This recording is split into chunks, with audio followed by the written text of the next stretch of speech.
What's going on, everybody? It's Jeff here. Welcome back to the channel. The Federal Reserve is cornering themselves tighter and tighter as the weeks go by. We have to wait another about 30 days until we have the next FOMC meeting. I think it's just under 30 days. I want to go over exactly what is happening. We're going to talk about where the Federal Reserve's mindset was. And we're also going to talk about a little bit of the contradicting data, as well as how the market is reacting. Now, many times we've talked about on this channel for quite some time, the market is very forward looking. And this might be a time where it is underestimating the actions that can be taken. So let's talk about this. Obviously, I'm going to talk about both sides as I always do. Let's get right into it. First off, as you can see, this week we pulled under that big 404 key level that we had talked about, kind of just channeled in between. And once those PCE numbers had come out on Friday, nice little sell off, closing the week down about 2%. Looking at where we stand on a daily time frame, we're still really in this tight area, okay, where we've had a lot of consolidation. We've broken through to the upside, it's held as resistance, and we've pulled back to the downside, and we're kind of just channeling right back inside that area. On the weekly time frame, just for a little bit better point of reference, we do have a pretty big red candle here, little gap to the upside, and plenty of room to move still to the downside. A lot of support around that 380 to 385 area. So it'll be interesting to see if we do get down to that. But let's talk about exactly what happened, and then I'll talk about this wedge that they are just burying themselves in. So the PCE had come out on Friday. If you're unfamiliar with the PCE, it stands for personal consumption expenditures. Now, while CPI, the consumer price index, is all over the media, it's on every single news outlet, the PCE is the Federal Reserve's preferred method for gauging inflation, and that had come out. And let's talk a little bit about that. Not only did it surprisingly rise in January, according to, like I said, the Fed's preferred gauge, the numbers were, I think, very unexpected. Okay, so it says right here they obviously heated up unexpectedly. In January alone, prices were up 0.6% from the prior month, a higher monthly gain from December's increase of 0.2%. Okay, the monthly basis was, like I said, 0.6%, 4.7% for over the 12 months time frame. But if you actually take that 0.6% number, all right, and this is what the Federal Reserve will look at, however the media doesn't portray to you guys, and you multiply that times 12 months out of the year, that is a 7.2% annualized PCE rating. That is not good at all, and there is a lot more room for this to run. Here is another economist coming out here saying that it seems like consumers were feeling jolly in January. Now, this also, you got to think about, this is January. This is after, okay, people generally spend a little bit more money than usual out of their monthly budget for the holiday season. Okay, so this is not what the Federal Reserve wants to see. You can go and check out this article, and it really just talks more in depth about everything that I'm saying right here. But here's where things come to a crossroad. So if you can remember, if you've listened to any of Jerome Powell's speeches over really the past month, there's one word, okay, that investors hung on to: disinflation. Okay, now disinflation means the reduction in rate of inflation. It's very self-explanatory. And he must have said this over a dozen times, if not more than a dozen times, in multiple different meetings. In his post FOMC speech, says these are the very early stages of disinflation. It has a long way to go. So he's giving himself a little bit of that leeway of, oh, it has a long way to go.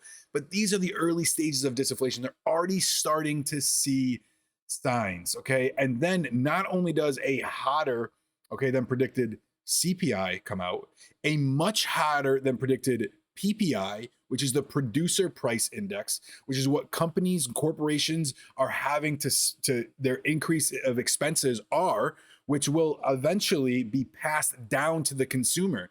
Okay, if their cost to be able to manufacture, if their cost to be able to transport, if their cost to be able to just sell to you for multiple different reasons, whether it's, like I said, manufacturing, whether it's, material prices or wage prices, eventually that's going to get passed down to the consumer.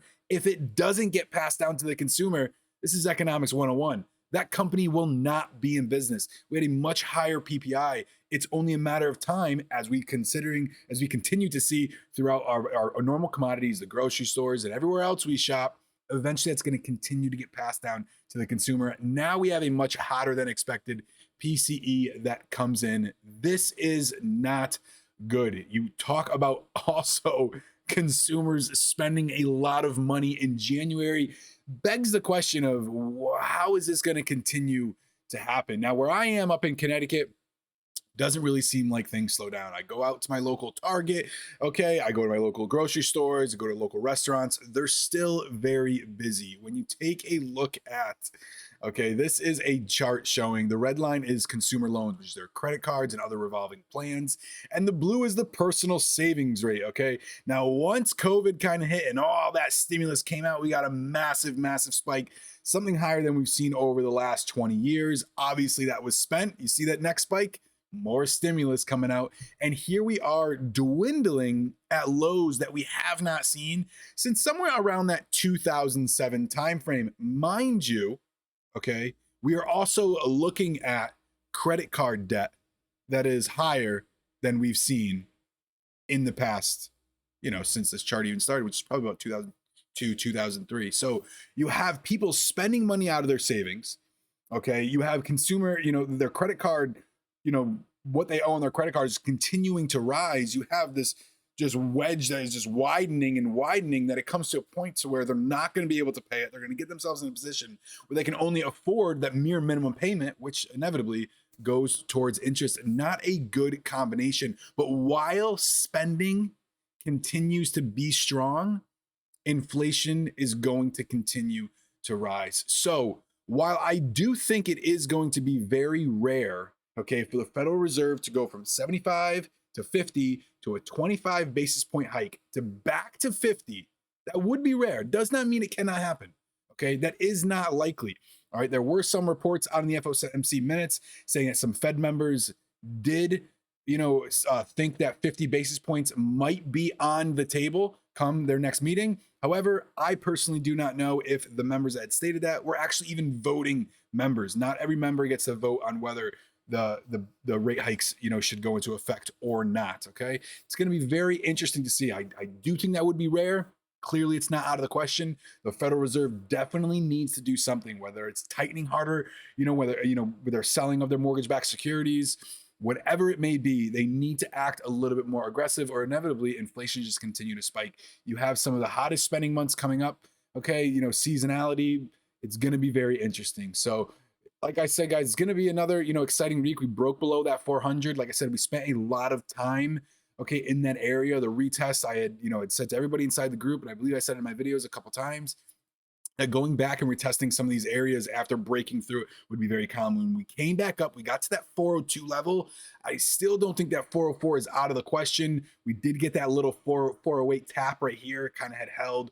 Continue to make new lows around that 404, but we might just continue to go down. Like I said, that 387 to 388 really is a big target. A lot of demand beneath that 382 to 385. So keep that in mind. Keep those numbers in mind. Like I said, it still seems to be a very slow stair step up and elevator down. So if you're finding yourself having a hard time to catch the downside, just wait for those massive red days to begin to get that oversold, and look for some of those blue chips that have, gotten to some critical levels of support to be able to dollar cost average in. You obviously do run the risk of buying during a massive capitulation.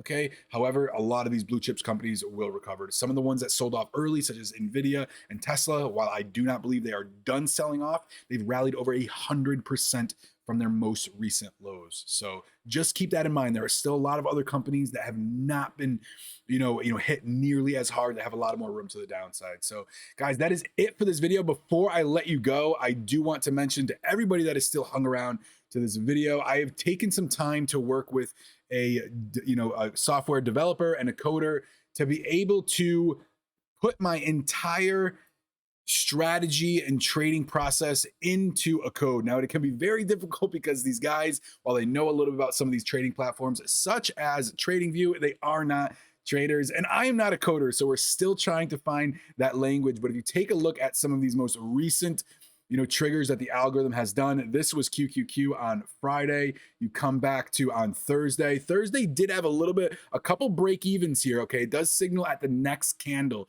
So as soon as you see that this first signal, okay, it comes through as the next candle. You could have gotten out, like I said, break even, maybe a small loss. The next one was still not much of a gain. Really would classify this as a break even trade. The third one was still probably a break even on Thursday. However, it also caught this massive long to the upside. Wednesday was a beautiful short right out of the gate, 15 minutes after market open, caught that whole move to the downside, had probably another break even, potentially loss of a trade right here, had a nice long, caught the short all the way down. So far, the back testing going all the way back to, check out this, 4 signals all the way back on, let's see, this was Tuesday, short all the way down. Going back to 2021, or I'm sorry, 2021, I keep on saying that. The beginning of 2023, so far this algorithm has over a 72% win rate. More importantly, by executing properly, utilizing the next candle, it's almost a 3-to-1 risk reward, meaning if your average winner would be $300, your average loser is $100. So I'm really excited for this. This is really at its infancy stages. I'm going to try to not only utilize this, okay, to help other people, but also try to transform this into how I actually buy my options when it comes to what expirations I'm utilizing, what strikes I'm utilizing, and how to get the specific execution, waiting for some of the pullbacks, not buying when the premiums are already stretched. I'm really trying to put all of this together. It's still going to take some time, but it is something I am very excited for. The goal behind all of this, okay, is not to be something to where you just follow along, okay, and be able to execute when the algorithm executes while you can, but it's to be able to, find a way to formulate a disciplined strategy, stay patient, wait for those setups, and see exactly what is being seen in the driver's seat of exactly pretty much how I trade. The best thing about this algorithm, okay, there is a downside, is that it doesn't get the feel, right? While we're human and we can look at price action and getting the feel of how the candles are forming, where the buyers are selling. Obviously, an algorithm does not have that feel, but the biggest advantage that it has is there's no emotions and there's no hesitation. So guys, that's it for this video. I'll continue to update you. I'll see you in the next one.